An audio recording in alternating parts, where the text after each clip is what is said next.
आज हम एक्सप्लेन करने जा रहे हैं मूवी अराइवल। इस कहानी की शुरुआत में हमें लुइस नाम की एक लिंग्विस्ट को दिखाया जाता है। लिंग्विस्ट उन्हें कहा जाता है जो कई सारी ज़ुबानों का इल्म रखते हैं। लुइस की एक बेटी भी है जिसे बहुत ही खतरनाक बीमारी है और जल्द ही उसकी मौत हो जाती है। पर सच तो यह है कि लुइस की अब तक तो शादी ही नहीं हुई और ना ही उसकी कभी कोई बेटी पैदा हुई है। तो ये वक्त कौन सा था? या तो ये उसका ड्रीम था या फिर उसका फ्यूचर।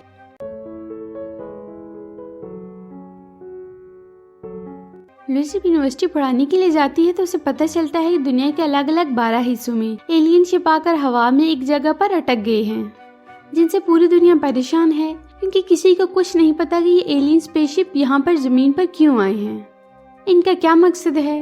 लुइस के पास अमेरिकन आर्मी के कर्नल आते हैं जो कि पहले से ही उसे जानते हैं क्योंकि एक बार उसने एक ज़ुबान को डिकोड करने में उनकी मदद की थी और कर्नल के पास एलियन का एक वॉइस रिकॉर्डर नोट होता है। वो चाहते हैं कि लुइस उसे डिकोड करे। लुइस कहती है कि इस ज़ुबान को इस तरह से समझना पूरी तरह से नामुमकिन है क्योंकि उसने ऐसी ज़ुबान कभी पहले नहीं सुनी। अगर वो चाहते हैं कि वो इस ज़ुबान को डिकोड करें तो उसे उस जगह ले जाना होगा जहाँ पर एलियंस हैं, जहाँ पर इंसान उनके साथ कम्युनिकेट करने की कोशिश कर रहे हैं। कर्नल उसकी बात मान जाते हैं और उस जगह पर ले जाते हैं जहाँ पर एलियन शिप हवा में लटका हुआ है। उसके साथ वहाँ पर एक और साइंटिस्ट हैं जिनका नाम इयान है। और जब ये स्पेसशिप के नीचे जाते हैं तो देखते हैं उसकी ग्रेविटी उल्टी है, यानी कि यहाँ पर इंसान जमीन से ऊपर की तरफ पैदल चला जा सकता है, जिससे हमें समझ आ जाता है कि ये एलियन इंसानों से बहुत ज़्यादा एडवांस हैं। और अब लुइस उस जगह पहुँच जाती है जहाँ पर 2 बड़े बड़े एलियंस हैं। उनके बड़े बड़े टेंटिकल्स भी हैं। हालांकि एलियंस और इंसान आमने सामने हैं, लेकिन ये एक दूसरे की जुबान नहीं समझ सकते, इसलिए किसी को कुछ नहीं पता कि एलियन जमीन पर क्यों आए हैं। इसके बाद लुइस यहाँ से चली जाती है और अगली बार लुइस अपने साथ एक व्हाइट बोर्ड लेकर आती है ताकि वो उनसे एक रिटन कम्युनिकेशन कर सके, यानी कि हम ह्यूमन हैं। एलियन ये पढ़ने के बाद अपने हाथ से एक गोला बनाते हैं जो कि उनकी स्क्रिप्ट होती है कि जिस तरह से इंसान लिखते हैं उसी तरह से एलियंस की भी अपनी स्क्रिप्ट है। मगर लुइस को कुछ समझ नहीं आती कि इस सर्कल का क्या मतलब है। लुइस इस सर्कल का मतलब समझने की कोशिश करती है। दरअसल इसके 2 आखिरी सिरे नहीं मिलते और आखिर में कुछ अजीब अजीब सी लकीरें होती हैं, लेकिन फिलहाल उसे कुछ समझ नहीं आता। और फिर से वहाँ ईरान के साथ उसी स्पेसशिप में जाती है जहाँ ये अपने साथ हमेशा एक बर्ड भी लेकर जाती है, ये चेक करने के लिए कि वहाँ की आबो हवा इंसानों के लिए अच्छी है कि नहीं। बर्ड हर बार जिंदा रहता है। यहाँ पर लुइस अपने सूट को उतार देती है, उसे देखकर अयान भी ऐसे ही करता है और उनके लिए वहाँ की आबो हवा मुनासिब होती है। उसके बाद लुइस अपने व्हाइट बोर्ड पर अपना नाम लिखकर इशारा करती है जिससे एलियन समझ जाते हैं कि उसका नाम लुइस है। इयान भी ऐसा ही करता है, व्हाइट बोर्ड पर अपना नाम लिखकर अपनी तरफ इशारा करता है। इसके बाद दोनों एलियंस अलग अलग सर्कल बनाते हैं जिससे उन्हें समझ आ जाता है कि ये उनके नाम हैं, लेकिन अब तक ये उनकी जुबान को नहीं समझ पाए हैं। इस तरह ये लगातार 1 महीने तक उनके स्पेसशिप में जाते हैं और अब उनके पास बहुत सारे सर्कल्स हैं जो उनकी जुबान है। इस जुबान को सर्कल को डिकोड करना इतना आसान नहीं है। दुनिया के अलग अलग 11 मुल्कों में अलग अलग UFOs हैं। वहाँ की गवर्नमेंट उनसे कम्युनिकेट करने की कोशिश कर रही है, जिस तरह से लुइस और अयान कर रहे हैं। इस तरह सब लगातार एक दूसरे से मालूमात शेयर करते रहते हैं। और अब कई महीने गुजर जाने के बाद लुइस कुछ शक्लों को डिकोड कर चुकी है। उसे कुछ समझ आ जाता है कि एलियन उनसे क्या कहना चाहते हैं, इसलिए वो उनकी जुबान में एक सवाल पूछती है कि आप सब यहाँ पर क्यों आए हैं। और इस सवाल के जवाब में वो एक सर्कल बनाते हैं और जिस सर्कल का मतलब निकलता है कि यूज वेपन, यानी कि हथियारों का इस्तेमाल करो। ये सुनने के बाद, ये मैसेज पढ़ने के बाद सबके सब परेशान हो जाते हैं। हालांकि लुइस को लगता है कि हो सकता है कि वो औजारों को हथियार यानी कि वेपन कह रहे हों, लेकिन आर्मी इस बात का ये मतलब निकालती है कि वो हथियार इस्तेमाल करने के लिए कह रहे हैं। या तो हम पर हथियार इस्तेमाल करना चाह रहे हैं या फिर वो लड़ाई का आगाज कर रहे हैं। जब चाइना को ये बात पता चलती है तो अपने मुल्क की इंफॉर्मेशन दूसरे मुल्क के साथ शेयर करने से मना कर देता है।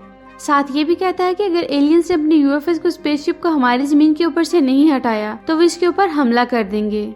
चाइना को देखकर बाकी मुल्क भी अपनी इंफॉर्मेशन शेयर करने से मना कर देते हैं। दरअसल यूज वेपन के मैसेज के बाद सबके सब डर चुके हैं, इसलिए आर्मी के 4 ऑफिसर एलियन शिप के अंदर जाते हैं और वहां जाकर टाइम बॉम्ब को प्लांट करके निकल जाते हैं। लुइस और इयान को ये बात नहीं पता होती और इस मैसेज का सही मतलब निकालने के लिए एक बार फिर से एलियन शिप के अंदर जाते हैं जहाँ पर उन्हें टाइम बॉम्ब के बारे में कुछ पता नहीं होता। पहली बार एलियन सिंबल के जरिए लुइस को उन्हीं के ग्लास पर उन्हीं की जुबान में कुछ लिखने को कहते हैं और जब लुइस ऐसा करती है तो एलियन दूसरी तरफ कई सारे सिंबल्स एक साथ बना देते हैं और तभी एलियंस को पता चलता है कि उनकी शिप पर टाइम बॉम्ब है, इसीलिए वो शिप की ग्रेविटी को पूरी तरह से खत्म कर देते हैं। इस वजह से लुइस और इयान दोनों के दोनों शिप से नीचे गिरने लगते हैं और शिप का दरवाज़ा बंद हो जाता है, जिसके बाद ब्लास्ट होता है और इस तरह लुइस और इयान दोनों की जान एलियंस ने बचा ली थी। और अब एलियन शिप जो ज़मीन के काफ़ी नीचे था वो अब काफ़ी ऊपर चला जाता है ताकि वहाँ तक कोई भी इंसान उनकी इजाज़त के बिना ना आए। साथ ही अब आर्मी पूरी तरह से घिर चुकी है क्योंकि उन्होंने उनके ऊपर हमला किया है और उनका मानना होता है एलियंस भी अब उनके ऊपर हमला करेंगे। वहाँ लुइस और इयान को दिखाया जाता है वो उनके सिंबल्स को एनालाइज करने की कोशिश करते हैं जो आखिरी बार एलियंस ने उन्हें दिखाए थे, जो कि बहुत सारे थे और उसमें अलग अलग 11 सिंबल्स होते हैं जो इन 11 स्पेसशिप को रिप्रेजेंट करते हैं जो दुनिया के अलग अलग हिस्सों में हैं। यहाँ पर ये बात समझ जाते हैं कि इन सभी इंफॉर्मेशन को जो 11 शिप ने दी थी उसे एक साथ इकट्ठा किया जाए तो उन्हें कोई ना कोई सोल्यूशन मिलेगा। लेकिन अब कोई भी मुल्क एक दूसरे के साथ अपनी इंफॉर्मेशन नहीं शेयर करता। अब वह लुइस को अपनी बेटी की विजन्स आते हैं जो कि अभी तक पैदा ही नहीं हुई।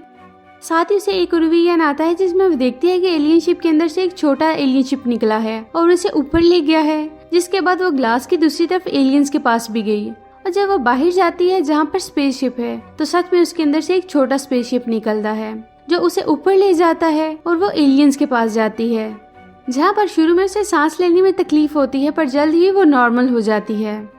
एलियन उसे बताता है कि हम यहाँ पर इंसानों को खत्म करने नहीं बल्कि उन्हें बचाने के लिए आए हैं। यूज वेपन का मतलब था यूज गिफ्ट और वो गिफ्ट हमारी जुबान है। जो भी हमारी जुबान को समझेगा, अच्छी तरह से जान लेगा, वो पास्ट और प्रेजेंट और फ्यूचर तीनों को एक साथ देख सकता है। और यही एक वजह होती है कि जब लुइस उनकी जुबान को थोड़ा थोड़ा सीख रही होती है तो अपने मुस्तकबिल की परेशानी को भी देख रही थी। इसलिए उसने देख लिया था कि बड़े यूएफओ से एक छोटा स्पेसशिप निकला और उसे लेकर ऊपर गया और बाद में ऐसा हुआ भी। और जब लुइस एलियंस के साथ होती है तो उनकी जुबान को अच्छी तरह समझ सकती है। एलियन उसे बताता है कि आज से तकरीबन 3000 साल बाद हमें इंसानों की मदद की जरूरत पड़ेगी। दरअसल एलियंस ने अपना मुस्तकबिल देख लिया था, इसलिए वो इंसानों को यहाँ पर अपनी जुबान यानी अपना मुस्तकबिल देखने का तरीका उनको सिखाने के लिए आए होते हैं ताकि इंसान मुस्तकबिल में उनकी मदद करें। अब लुइस को सब कुछ पता चल गया है। इसके बाद लुइस को सही सलामत वापस जमीन पर उतार देते हैं और अब लुइस को एक विजन आता है जिसमें वो आज से 18 महीने बाद का विजन देखती है, जहाँ पर दुनिया के सभी लीडर एक साथ जश्न मना रहे हैं कि एलियंस का खतरा टल चुका है। यहाँ पर चाइना के जनरल होते हैं जो कि लुइस के पास आते हैं और कहते हैं कि अगर तुमने मुझे कॉल न किया होता तो हम इस खतरे से कभी बच नहीं पाते। तो लुइस कहती है कि मैंने तो आपको कभी कॉल नहीं किया। वो कहते हैं कि तुमने मुझे कॉल किया, उसे अपना प्राइवेट नंबर बताते हैं और कहते हैं कि तुमने मुझे कॉल करके मेरी बीवी के आखिरी अल्फाज बोले थे कि जंग से कभी जीत नहीं होती बल्कि जंग से बेवाएं पैदा होती हैं, यानी विडोज।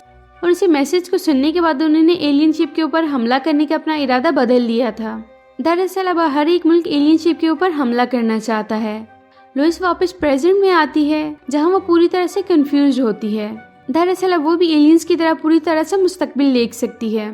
इसके बाद लुइस चाइना के जनरल को सैटेलाइट के थ्रू कॉल करती है जो कि एलियन शिप के ऊपर हमला करने की तैयारी कर रहे हैं और वो उन्हें वही बात बोलती है जो मरते वक्त उनकी वाइफ ने उन्हें कहा था, जंग से जीत नहीं बल्कि बेवाएं पैदा होती हैं। और अपनी बीवी के आखिरी अल्फाज याद करने के बाद वो एलियन शिप के ऊपर हमला करने का अपना इरादा पूरी तरह से टाल देते हैं। उनको देखकर बाकी ममालिक भी ऐसा ही करते हैं और अगले पल 12 के 12 एलियन शिप जमीन से आसमान की तरफ उड़ जाते हैं, यानी कि अपनी दुनिया में वापस चले जाते हैं। और अब जो जुबान लुइस ने सीखी होती है उसके ऊपर वो एक किताब पब्लिश करते हैं और जो कोई इस किताब को पढ़ता समझता है वो भी एलियन की तरह और लुइस की तरह अपने मुस्तकबिल को देख सकता है। साथ ही लुइस भी अपने मुस्तकबिल को देखती है जिसमें हम देखते हैं कि यान के साथ उसकी शादी हुई है, जिसके बाद उसकी एक बेटी भी पैदा होती है जो आगे चलकर बीमार हो जाती है और उसकी डेथ हो जाती है। जिसके बाद लुइस यान को बताएगी कि उसे ये बात पहले से पता थी और इस बात से नाराज होकर यान भी उसे छोड़कर चला जाएगा। कहानी की शुरुआत में लुइस की जो बेटी दिखाई गई थी दरअसल वो उसका मुस्तकबिल था जो अब उसे पता चल रहा है, यानी कि एलियंस ने जानबूझकर उसे ये सब विजन्स दिखाए जो वो अब अपने दिल से यानी कि अपनी प्रोग्रामिंग जो कि पूरी तरह से उस जुबान को सीखने के बाद बदल चुकी है आराम से देख सकती है। वो जानती है कि यान के साथ उसका मुस्तकबिल क्या होगा। बेटी की बीमारी से मौत हो जाएगी, साथ ही यान उसे छोड़कर चला जाएगा, लेकिन फिर भी वो उसे गले लगा लेती है, यानी कि वो अपने आने वाले मुस्तकबिल को कबूल कर लेती है। हो सकता है कि आने वाले कल को टाला ना जा सके और इसलिए एलियंस जो कि जानते थे कि 3000 साल बाद जब उनकी दुनिया खत्म होने वाली होगी तो वो कुछ भी नहीं कर पाएंगे और तभी इंसान की मदद की उन्हें जरूरत पड़ेगी, और इसलिए वो जमीन पर आए थे ताकि उनके राब्ते में आने के बाद वो उन्हें ये बात बता सकें और साथ ही अपनी जुबान भी सिखा सकें। और यही एक वजह थी कि वो जमीन पर आए। कहाँ से आए, किस जगह से आए, किस दुनिया से आए, इस बारे में किसी को कुछ भी नहीं पता। तो दोस्तों, कैसी लगी आपको हमारी आज की वीडियो? अगर आपको हमारी वीडियो अच्छी लगी तो हमारी वीडियो को लाइक करें, शेयर करें, हमारे चैनल को सब्सक्राइब करें ताकि इस तरह के इंटरेस्टिंग वीडियोस आपको मिलती रहें।